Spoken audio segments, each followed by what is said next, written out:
Me llamo Isabel Fuentes y tengo 74 años. Vivo sola en una casa sencilla, a las afueras de San Luis Potosí. Una vivienda que mi difunto esposo y yo adquirimos cuando nuestros hijos aún tenían las rodillas llenas de raspaduras y cargaban mochilas con dibujos animados. No es una casa grande ni cuenta con lujos, pero cada fisura en sus paredes y cada mancha en la encimera guarda su propia historia.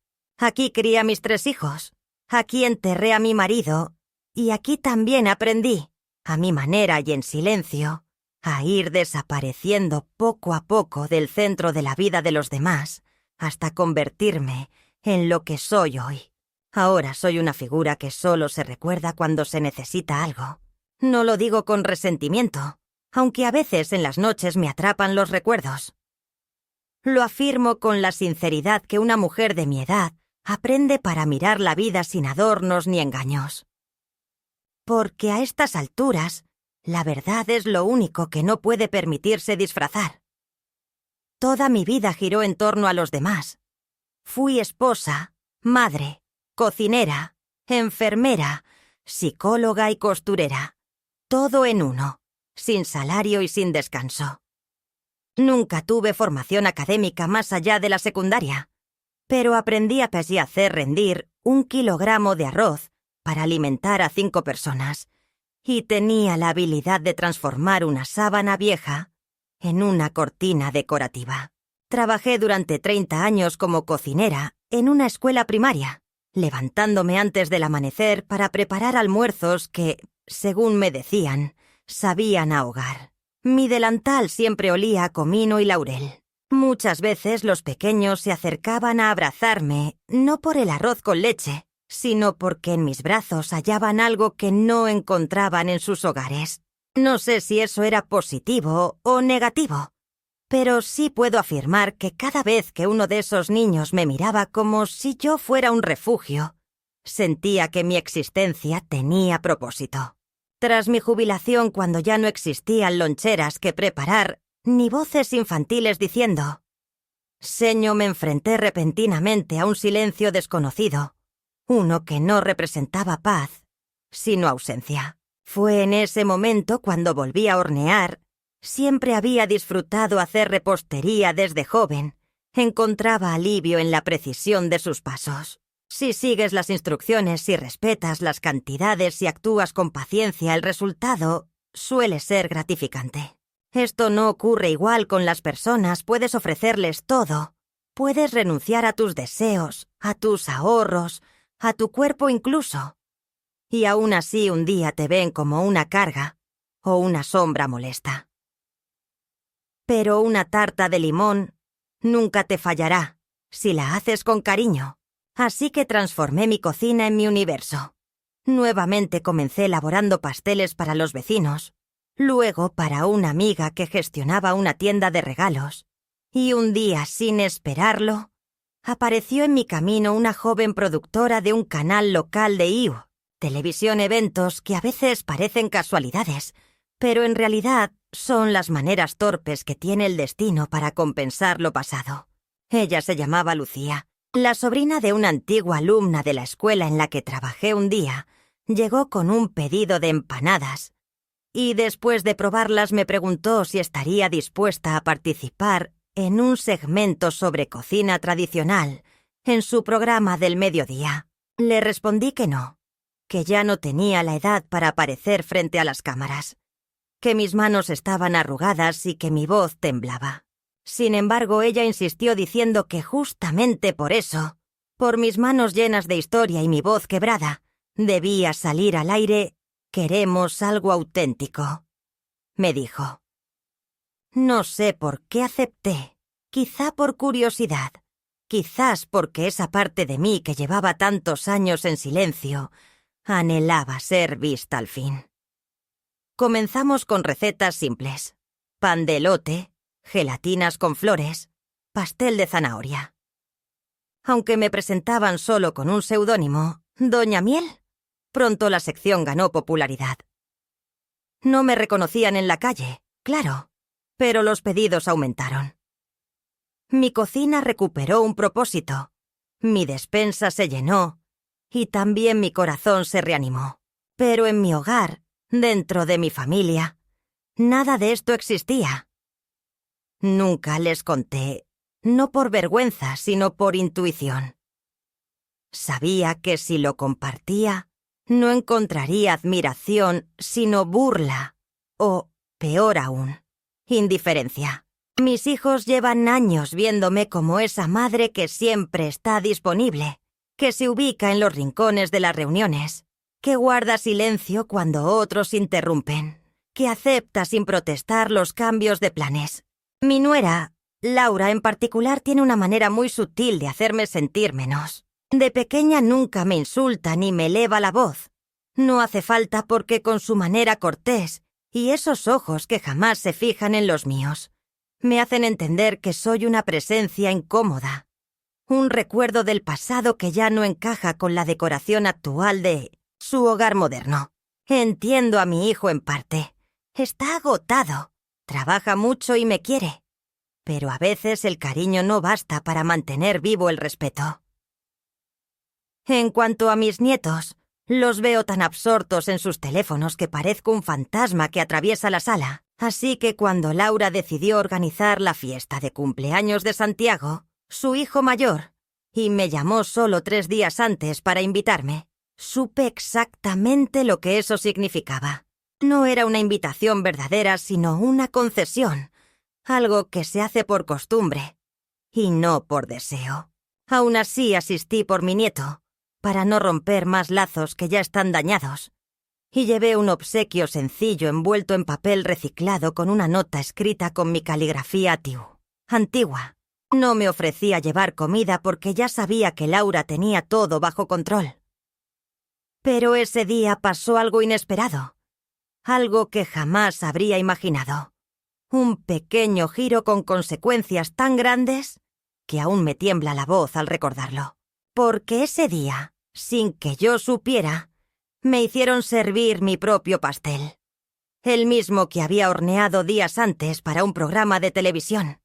El pastel que Laura ordenó sin saber su procedencia.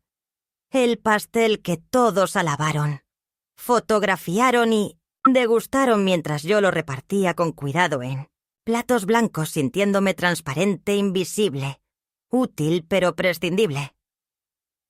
Así es como muchas veces nos han visto útiles, pero prescindibles. Sin embargo, ese día algo en mi interior se movió. No fue enojo, no. Al principio fue algo más antiguo, más profundo. Fue la memoria de todas las veces que me quedé callada, de todas las veces que me sentí pequeña en mi propia casa. Fue la dignidad esa, palabra que no pronuncié durante décadas, recuperando su espacio en mi pecho. Pero eso ya pertenece a otra parte de la historia. Y créeme, aún no has escuchado lo más impactante el sábado por la mañana. Desperté antes de lo habitual con esa sensación inquietante que me acompaña desde que me jubilé, como si el cuerpo aún aguardara órdenes que ya nadie le da.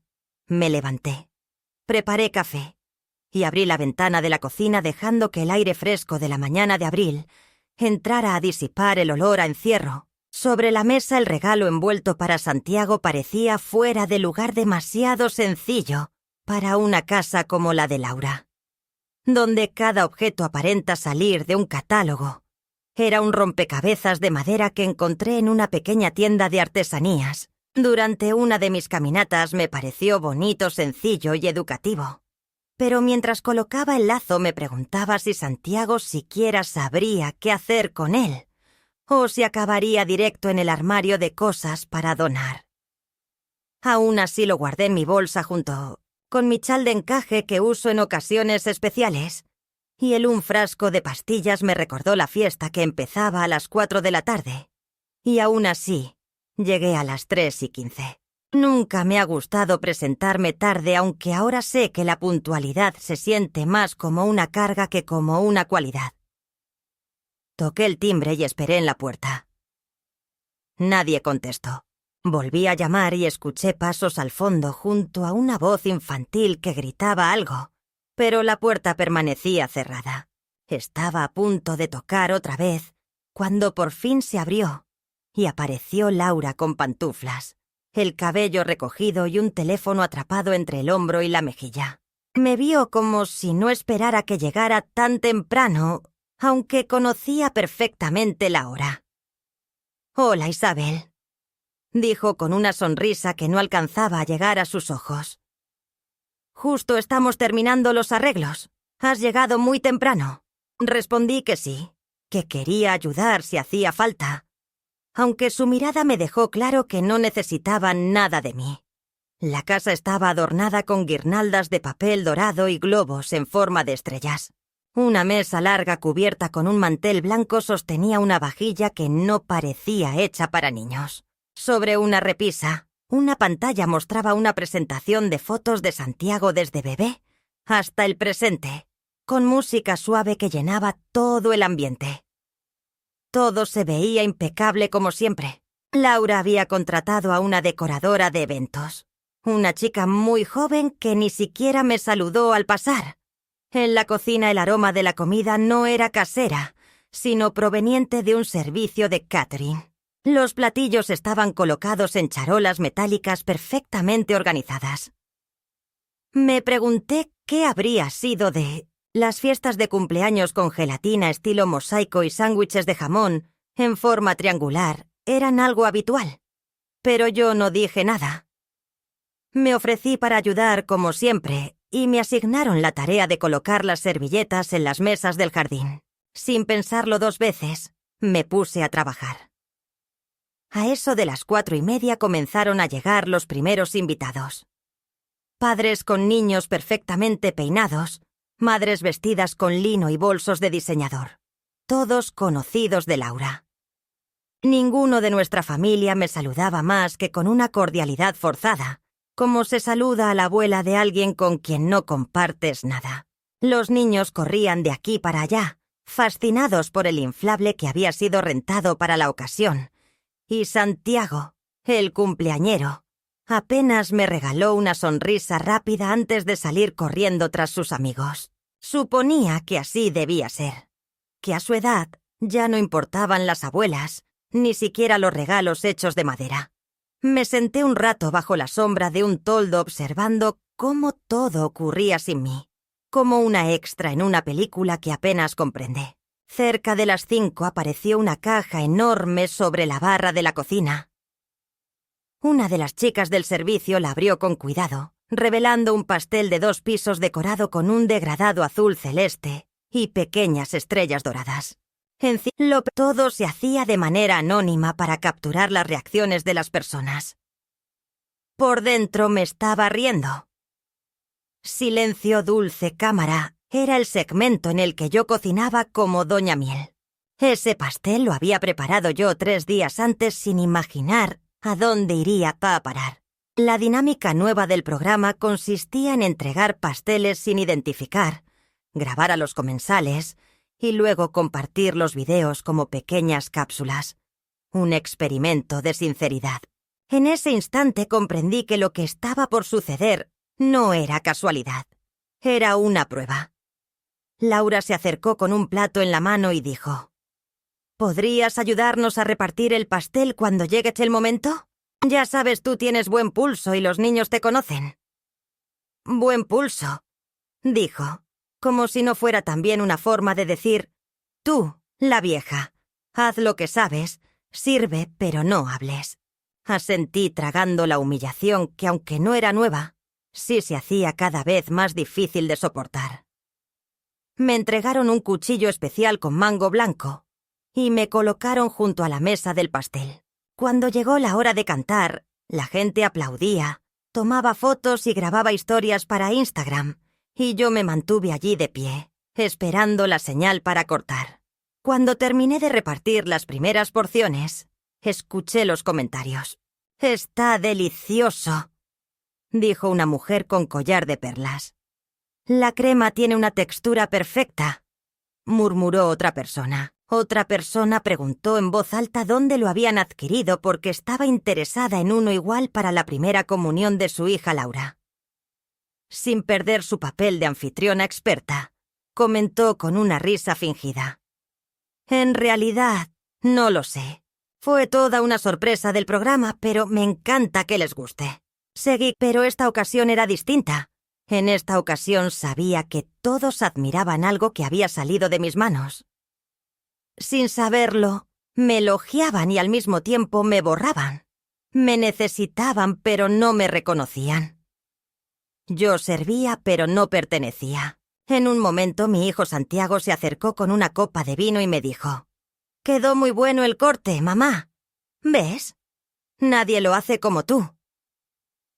Lo dijo sin ironía ni mala intención, pero tampoco con plena conciencia. Él no sabía que ese pastel era mío, que él, como todos, se estaba comiendo un trozo de su infancia sin darse cuenta. No le dije nada. Sonreí como siempre, porque eso era lo que esperaban de mí. Que sonriera, que sirviera y que no complicara las cosas. La tarde siguió su curso. Los niños jugaron. Los adultos bebieron. Y yo me retiré tan pronto como pude con la excusa de que necesitaba descansar. Caminé hasta la parada del autobús. Nadie se ofreció a llevarme. Nadie notó que el chal que cubría mis hombros estaba húmedo de lágrimas. Al llegar a casa me senté frente al... Encendí el televisor y observé cómo comenzaba el capítulo del programa en el que él aparecía. El pastel. Mi pastel.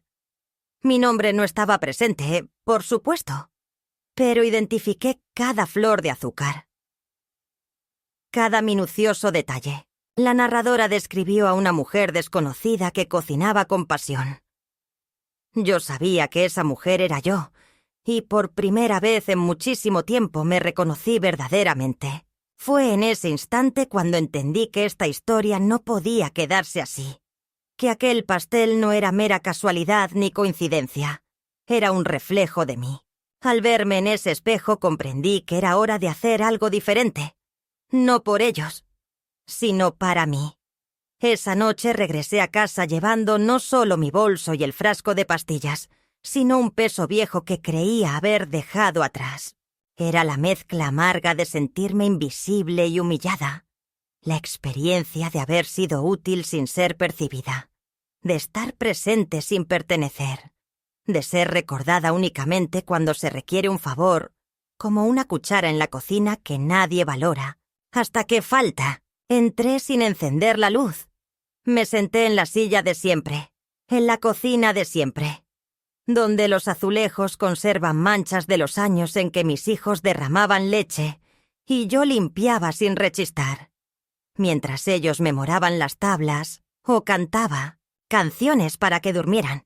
Me quedé allí sentada durante mucho tiempo, con las manos apoyadas sobre las rodillas, mirando la oscuridad, permitiendo que el silencio me envolviera como una manta demasiado cotidiana. No lloré. No aún. Las lágrimas en mí no explotan de repente, se forman despacio, igual que los panes buenos con levadura. La memoria y el horno de la aceptación me acompañaron mientras, ya en mi habitación, cambiaba lentamente de ropa. Con cuidado retiré los pendientes que llevaba solo por respeto a la ocasión. Eran los mismos que usé en el bautizo de mi primer nieto, un obsequio de mi hermana Rosario, quien siempre aseguraba que toda mujer debía poseer al menos una joya digna. Los coloqué en su estuche y los guardé, como si con ellos encerrara también la última esperanza de que algún día me vieran como algo más que un estorbo educado. Encendí la televisión para distraerme, para llenar de ruido los vacíos que habían dejado los comentarios de Laura y las miradas dispersas de los demás. Y ahí estaba el programa, justo ese capítulo grabado semanas antes y emitido ahora como un juego emocional a la suerte. En la pantalla el presentador explicaba cómo un pastel anónimo, elaborado por una cocinera mayor, había sido enviado a una fiesta con el fin de evaluar las reacciones sinceras de los invitados. La cámara mostraba mis manos colocando flores de azúcar, alisando el betún y cuidando cada detalle con la minuciosidad que solo se aprende en la vida, cuando cada plato puede marcar la diferencia entre un hijo satisfecho o un niño hambriento. Las imágenes pasaban y sentí algo romperse lentamente dentro de mí. No era dolor, sino claridad. Esa lucidez que no duele como una herida, pero arde como una luz encendida, después de años en penumbra.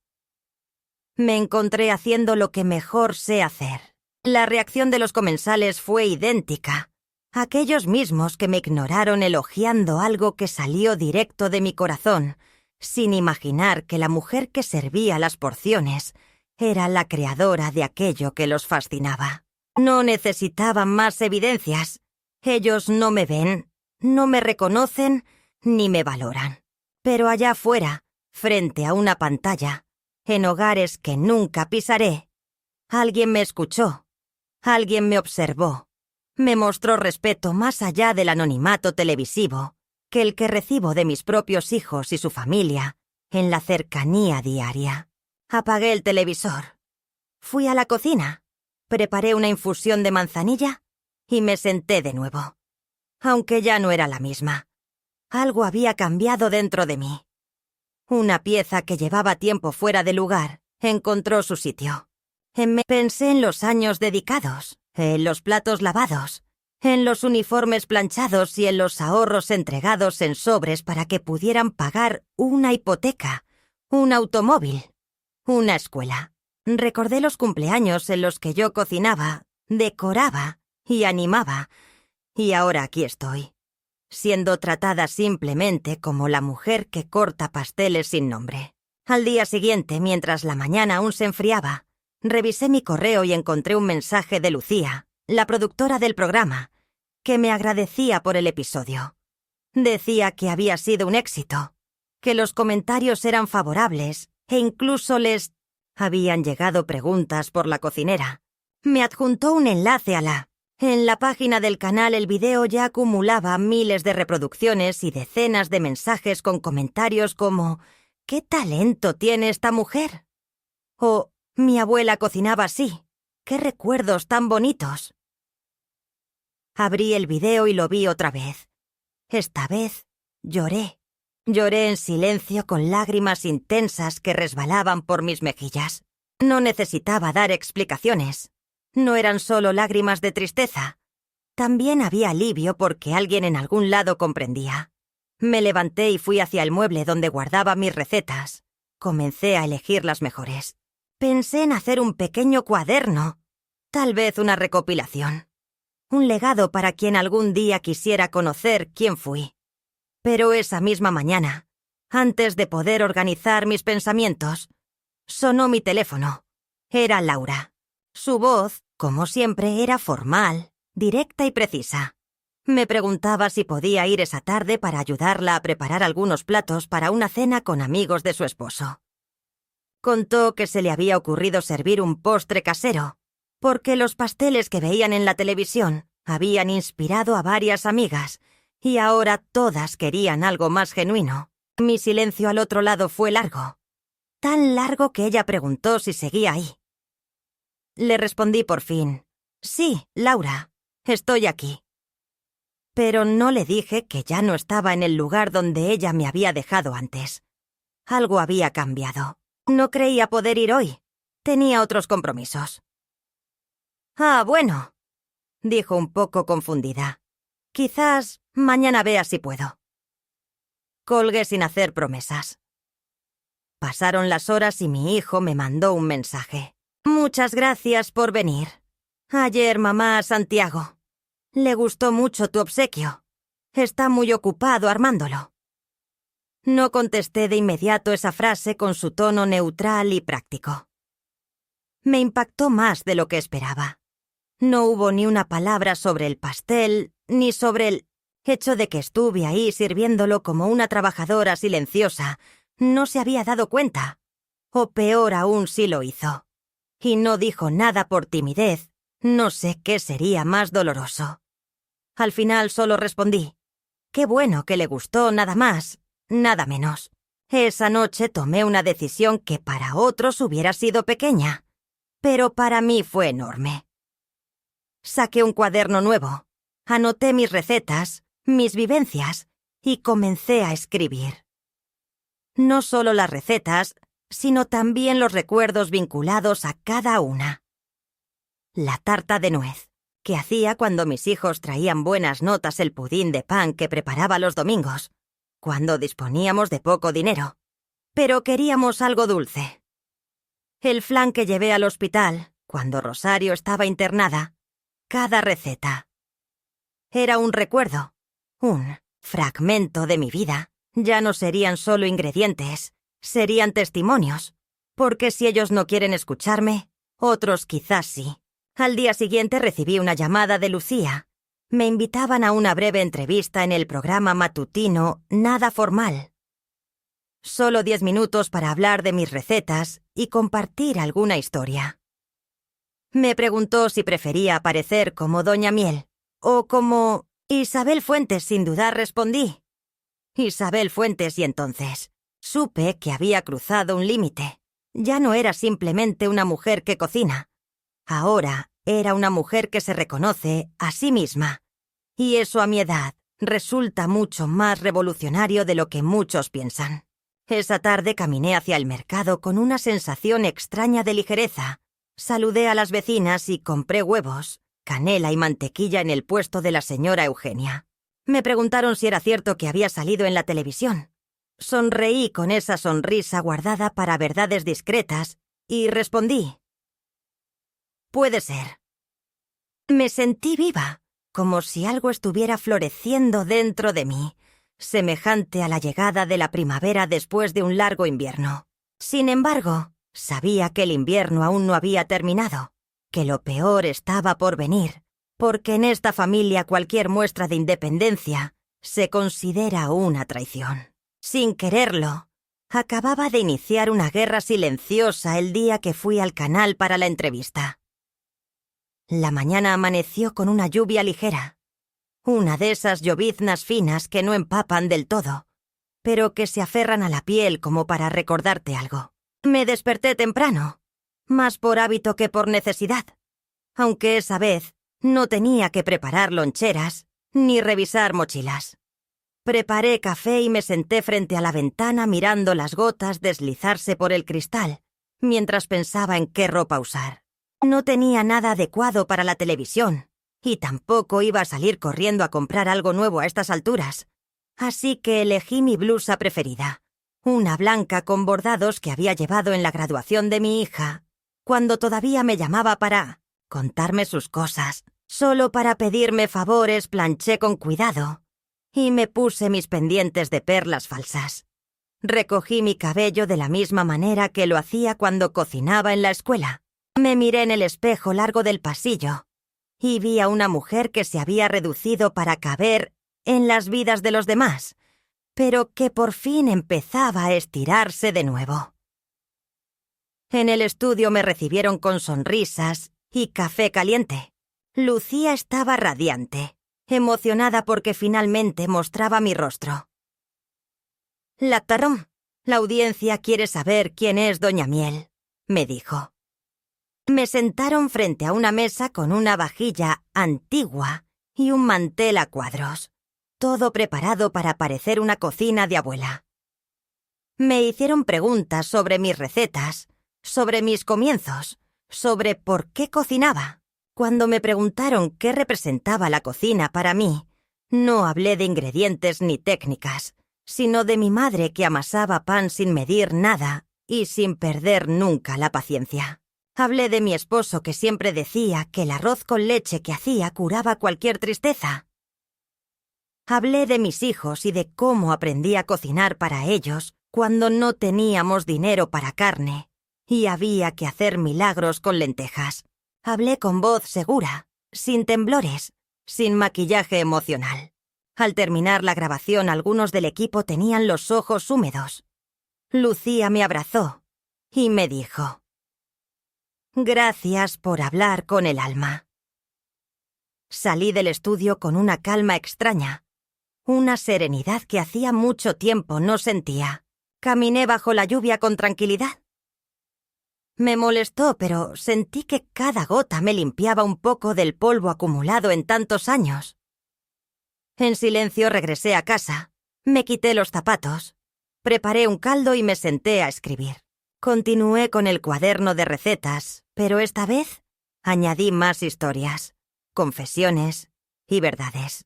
Ya no escribía para que alguien me recordara, escribía para mí, como quien borda su nombre en una manta antes de donarla, para dejar una huella, aunque no la reconozcan. Aquella tarde, mientras horneaba pan para la vecina enferma del 4B, recibí una llamada inesperada. Era Santiago, mi nieto, quien me pedía ayuda con una tarea de historia. Me sorprendió porque nunca me llamaba, ni siquiera en Navidad. Acepté encantada y le hablé sobre el virreinato, la independencia y cómo su bisabuelo fue carpintero durante la expropiación petrolera. Le conté detalles que no aparecían en los libros y al final él me dijo algo que me dejó sin palabras. Vi un video en el que sales en la tele, papá me lo mostró y me dio hambre solo de verlo. No supe qué responder y solo le dije gracias, no por el comentario, sino por haberme visto, por haberme reconocido. Al colgar, lloré de nuevo, pero no de tristeza, sino de alivio, de sentir que había sembrado algo. Esa misma noche, recibí un mensaje de mi hijo diciéndome que hablara con Laura, porque algo le había molestado del video. Me escribió: «Dice que hiciste quedar a Laura como una tonta. Ahora las amigas preguntan si tú hiciste el pastel de la fiesta». Me quedé mirando el mensaje largo rato. Me dolió, pero no por lo que decía Laura. Eso ya era otra historia. No me afectaba directamente, pero me dolió que él solo me escribiera para transmitir una queja de otra persona, como si mi derecho a existir con orgullo necesitara su aprobación. Respondí brevemente que no había hecho nada malo. Simplemente había horneado como siempre. No recibí ninguna respuesta. 2 días después, Laura me llamó. Su voz estaba más tensa de lo habitual. Me explicó que lo del video había sido muy incómodo, que varias madres la habían felicitado por su pastel y que ahora se sentía engañada. Le pregunté si acaso le molestaba que el pastel que tantas personas habían elogiado hubiera salido de mis manos. Guardó silencio y luego dijo que ese no era el punto, que el problema era que yo no lo había dicho. Le respondí que ella tampoco preguntó y que me puse a servirlo como quien entrega el cuchillo a la camarera, sin detenerse a pensar si yo podía tener algo más que ofrecer.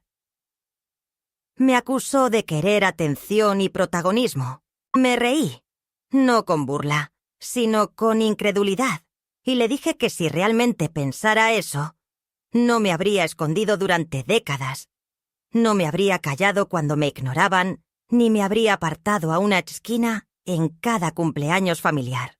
Colgó sin despedirse.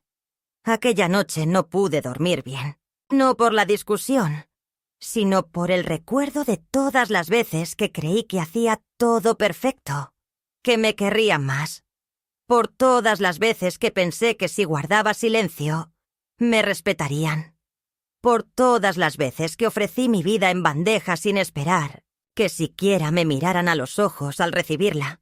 Entonces comprendí que había vivido bajo un peso invisible durante mucho tiempo. Una idea errónea que mi generación aprendió a dar sin esperar nada a cambio, a amar sin condiciones para simplemente existir sin molestar. Pero ahora, por primera vez, estaba cuestionando esa idea, no con rabia, sino desde el respeto propio. Al día siguiente fui al mercado y las vendedoras me saludaban como si fuera alguien destacado. Me pedían recomendaciones. Una de ellas me pidió que firmara su cuaderno de recetas. Me reí y dije que no era nadie para firmar libros. Pero ellas insistieron en que sí lo era, que les hacía recordar a sus madres y abuelas.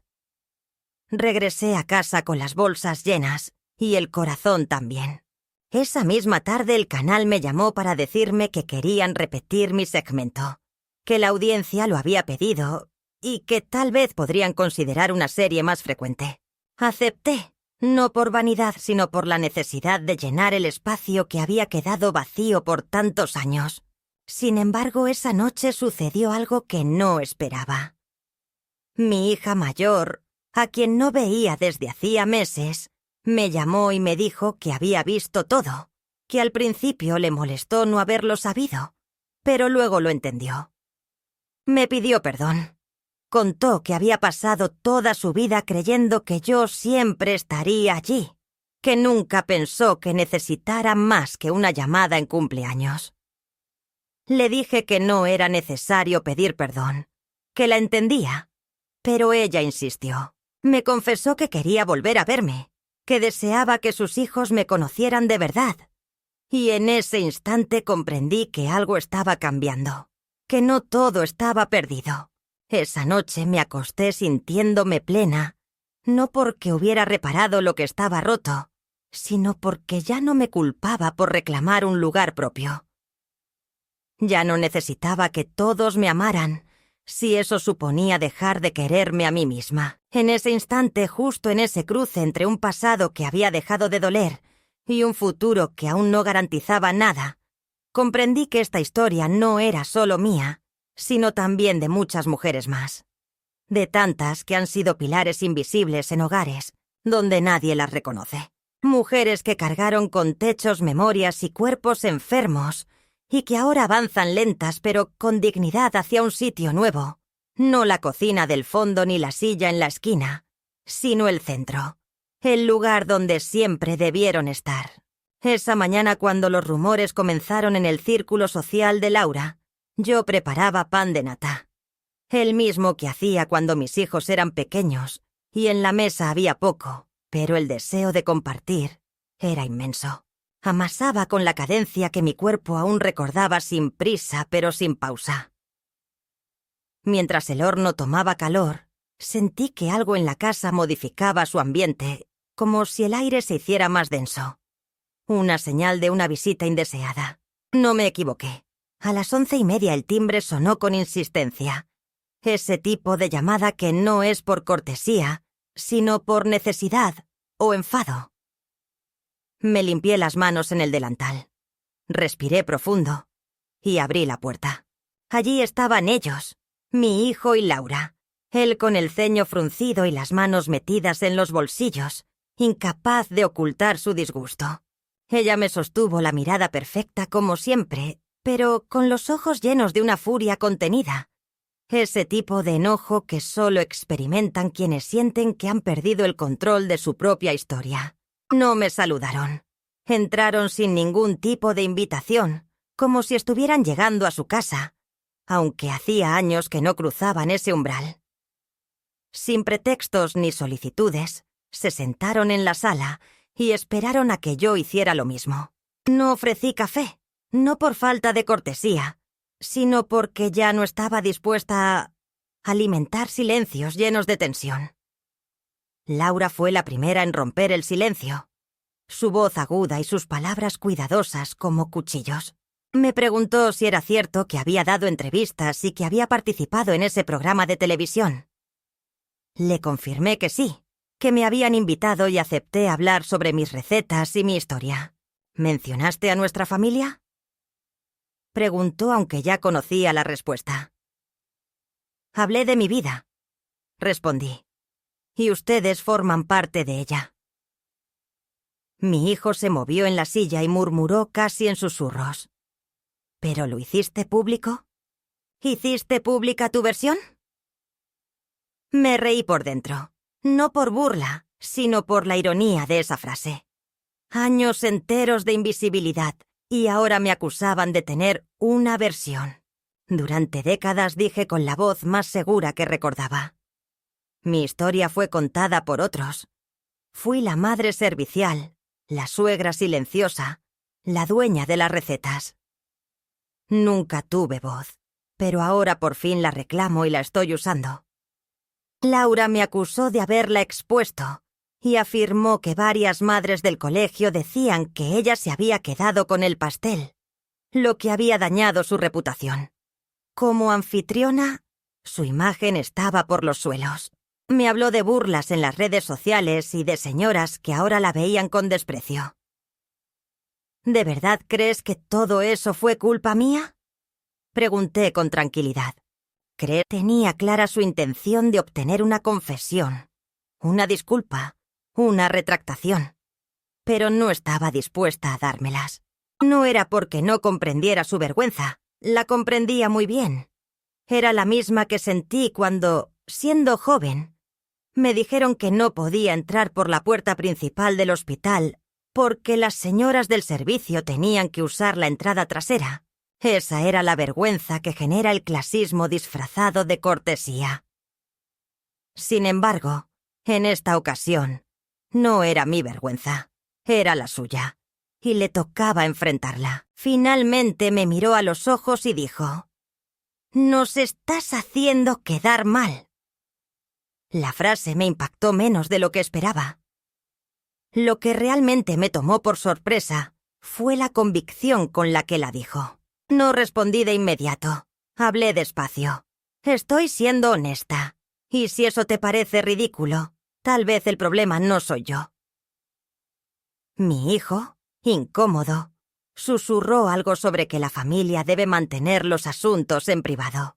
Le pregunté si eso también valía para borrarme de las fotos familiares, para excluirme de las decisiones, para ponerme a servir la comida que había preparado con mis propias manos. Sin pronunciar palabra, pensé que aquello había sido pura coincidencia. Dijeron que no lo sabían. Lo miré fijamente, pero nunca supe. Preguntaron. La charla terminó sin resolver nada. Se marcharon sin abrazos ni despedidas. La puerta se cerró con un golpe sordo que no resonó. Pero dejó una huella. Me senté nuevamente, esta vez con una taza de café. La bebí amarga como siempre me ha gustado. Me sentía pesada, sí, aunque también de alguna manera erguida, como si la columna que durante años había estado encorvada por esa carga emocional recuperara su postura. Entonces, decidí que si ya había hablado con el mundo, era momento de dirigirme a quienes todavía creían conocerme. Aquella noche redacté 3 cartas. Una para Laura, otra para mi hijo y una tercera para Santiago, mi nieto. En la primera le expliqué que no tenía intención de herirla, pero tampoco de seguir fingiendo que ella no existía. No buscaba atención sino justicia para mi memoria, y no hablaba mal de ella, sino defendía mi propia verdad. En la segunda le recordé a mi hijo cómo lo crié. Le hablé de las noches en que le curé la fiebre, de cuando vendí mi anillo de compromiso para pagar su universidad y de las horas extra que trabajé para darle lo que yo nunca tuve. Le dije que ya no esperaba agradecimiento, pero sí respeto.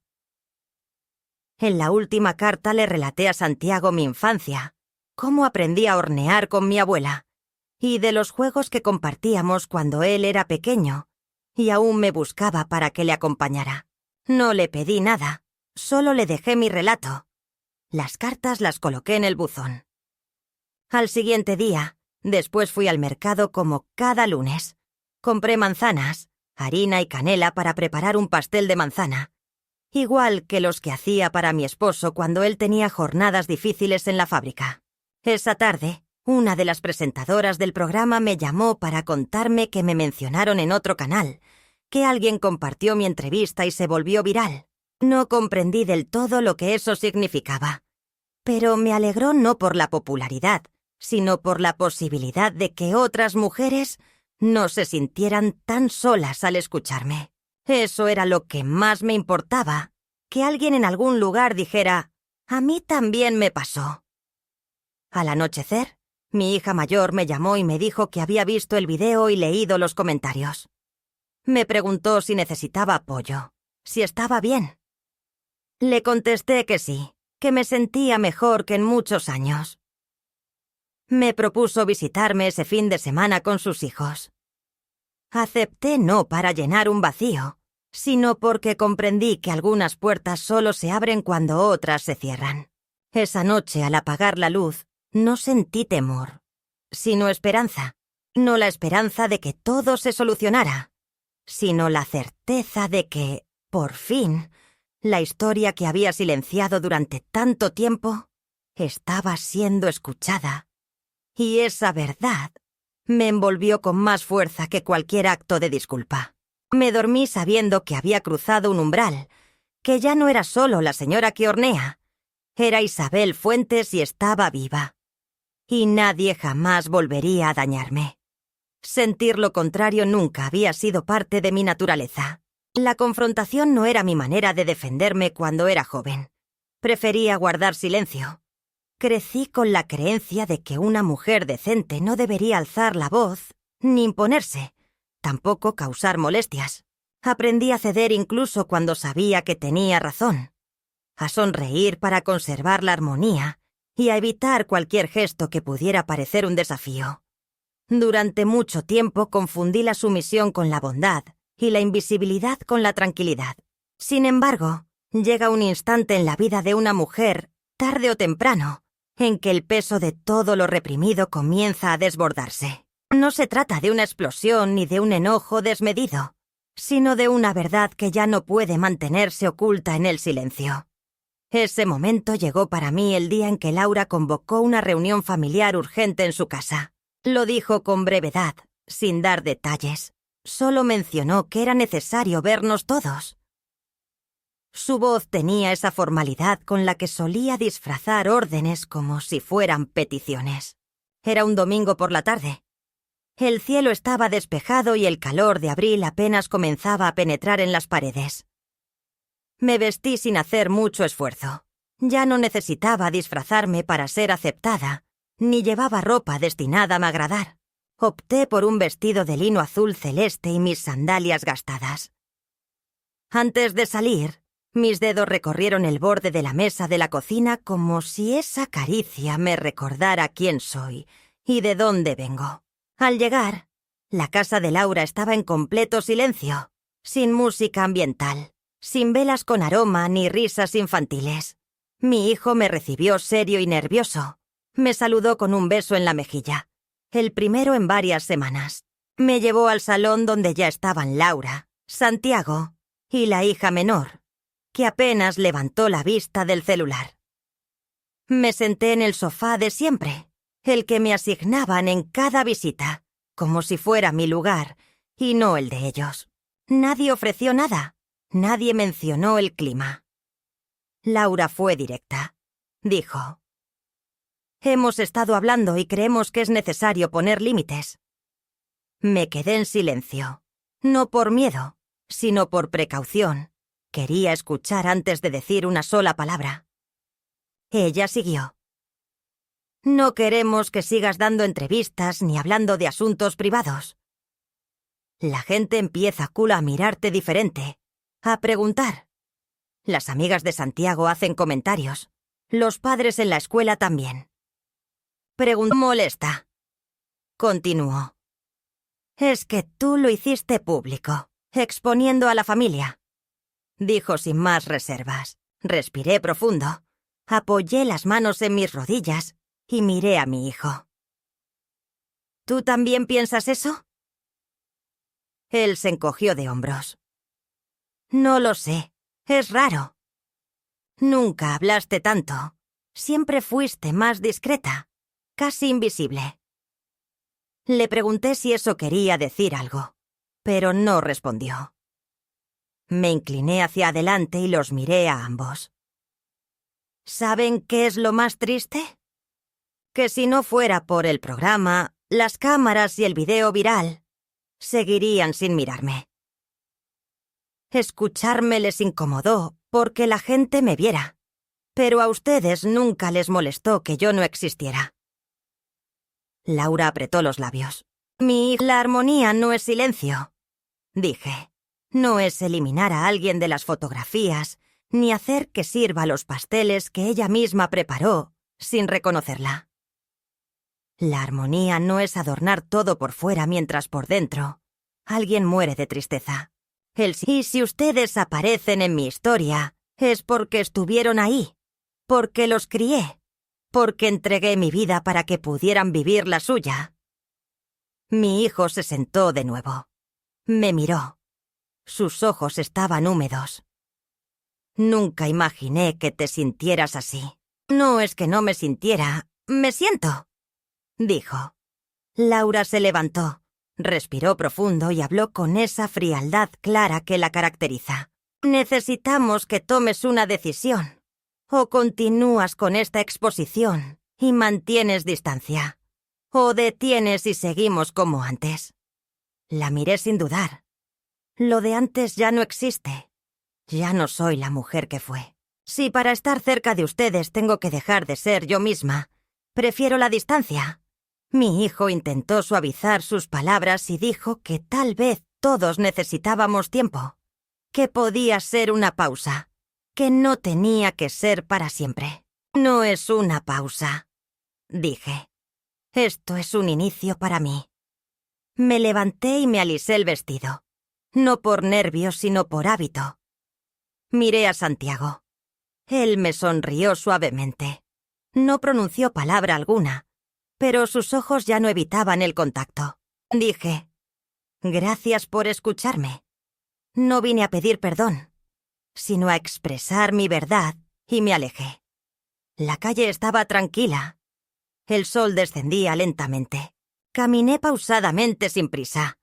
Cada paso representaba un desprenderse de la culpa, de la necesidad de aprobación y de una nostalgia malinterpretada. En mi pecho no había rencor, solo la convicción de que no podía seguir fingiendo que ser madre implica renunciar a la esencia de ser mujer, y que quedarse no debería significar desaparecer. Aquella noche me llamaron del canal para ofrecerme grabar una serie de cápsulas relacionadas con la cocina y la memoria. Querían que yo misma redactara los textos. Acepté, no por revancha, sino por justicia. Comencé a organizar las recetas. Las empanadas de mi madre. El arroz con leche que preparé la primera vez que mi esposo se enfermó. El pan de nata que hice mientras esperaba el nacimiento de mi hija. Mi hijo me escribió un par de veces con mensajes cortos y neutrales, pero no respondí todos. No por resentimiento, sino porque ya no sentía la necesidad de justificarme. Por otro lado, recibí cartas, correos electrónicos y visitas de mujeres que vinieron a compartir sus historias, a decirme que se habían reconocido en las mías y a traerme recetas de sus madres. Una señora de Querétaro me envió una foto de su abuela con un delantal idéntico al mío.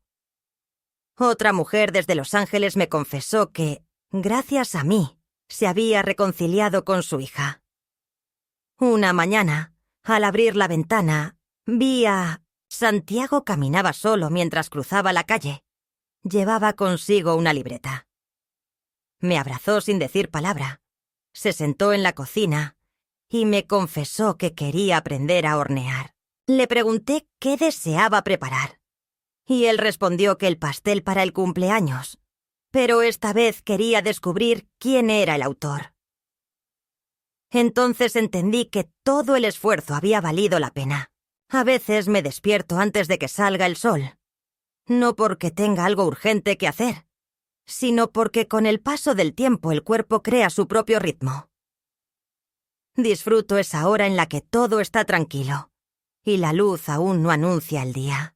Pongo la radio bajito, caliento el agua para el café y dejo que la casa respire conmigo. Mis manos ya no son tan veloces, pero aún recuerdan. A veces las observo trabajar sobre la harina o colocar las servilletas cerca de los platos, y me asombra que sigan sabiendo tanto sin que yo diga nada. Desde que comenzó el nuevo programa, los días tienen otra sensación. Voy al canal 2 veces por semana. Grabo una cápsula y regreso a casa con una sonrisa que ya es genuina. En ocasiones me piden autógrafos, otras me envían cartas, fotos o recetas escritas a mano. Mujeres mayores, solas, cansadas de no ser escuchadas, me escriben desde pueblos donde la leña aún perfuma las cocinas, hasta de ciudades donde no conocen a sus vecinos. Me hablan de sus nietos, sus penas y de las veces que cocinaron para acallar el llanto. Y yo las leo a todas. No siempre contesto, pero las guardo como un amuleto porque esas historias. Palabras como las mías surgen de la necesidad de dejar una huella para no irse por completo sin haber expresado algo. Digo, yo también compartí momentos con mi hijo. No hemos regresado así a hablar de aquel día, ni lo necesito. Existen silencios que ya no duelen. Solo flotan como una hoja que se niega a caer. Laura no se ha disculpado y dudo que lo haga. Lo acepto. No todos tienen el valor de enfrentarse con sinceridad. No obstante, tampoco espero nada. La libertad de no esperar ha sido uno de los grandes regalos de esta etapa. Me liberé del peso de las expectativas y encontré algo similar a la paz. Una paz imperfecta con bordes astillados, pero que es mía. Santiago viene los domingos. A veces cocinamos juntos y otras solo hablamos. Me cuenta de la escuela, de sus amigos, de cosas que ya no le confía a su madre. La semana pasada me preguntó si en verdad siempre quise ser cocinera. Le respondí que no, que de niña soñaba con ser locutora de radio. Imaginaba leer cuentos en las noches para quienes no podían dormir. Se rió y me comentó que ahora casi lo es, pero con ollas, que mi voz acompaña a muchas personas mientras cocinan. Me emocionó, no por lo que dijo, sino por cómo lo dijo, mirándome a los ojos como si verdaderamente viera a la mujer que soy y no solo a la abuela que siempre estuvo presente. El otro día recibí una carta de mi nuera, la esposa de mi hijo mayor, y no nos hablamos mucho, pero siempre mantuvo una actitud respetuosa. En la carta me contó que había visto uno de mis episodios que la hizo recordar a su madre, quien lloró sin entender bien la razón. Me pidió la receta del pan de nata y me agradeció. La leí varias veces, no por emoción, sino por sorpresa. Era la primera vez en años que una mujer más joven me daba las gracias sin sarcasmo, sin mirar por encima del hombro y sin esperar nada a cambio. Respondí con la receta y un pequeño mensaje. Cuando el pan sale bien, es porque alguien tuvo paciencia, no talento. No sé si lo comprendió, pero sentí que había dicho algo importante. No sé cuánto tiempo me queda. No suelo pensar en eso. Pero sí sé que por primera vez estoy dejando algo más que mis hijos, mis platos limpios y los recuerdos pegados en las paredes de esta casa. Estoy dejando palabras, recetas, presencia. He aprendido que no se trata de buscar reconocimiento, sino de negarse a aceptar la desaparición como destino. Y si algo todavía me duele, no es lo que me arrebataron, sino el tiempo que pasé creyendo que no merecía más. Hace unos días, al revisar el buzón, encontré una carta escrita con letra infantil. Era de una niña llamada Alma, que vive en León. Me contó que ve mi programa con su abuela y que ahora quiere aprender a cocinar, porque para ella la comida es como una magia de cariño que se come al final. En un papel de colores me había dibujado con un delantal y una corona de flores. Lo pegué en la nevera, no por vanidad, sino porque ese dibujo me llenó el alma. Un dibujo sencillo y tierno es el reconocimiento más grande que he recibido en toda mi vida. No existe ninguna medalla que pueda superar esa emoción. Entonces, cuando enciendo de nuevo el horno y la cocina se llena con ese aroma familiar a canela y mantequilla, ya no me siento sola. Siento que me acompañan todas esas mujeres que, como yo, siguieron horneando desde los márgenes, pero que ahora empiezan a avanzar hacia el centro. Sé que ya no hay marcha atrás, porque aunque la historia de mi pastel comenzó con una humillación, terminó con una afirmación. En ese camino me encontré a mí misma, me conté, me liberé. Soy Isabel Fuentes, tengo 74 años. Esta vez no solo serví el pastel, esta vez lo firmé. Y nadie, absolutamente nadie, podrá jamás quitarme ese derecho.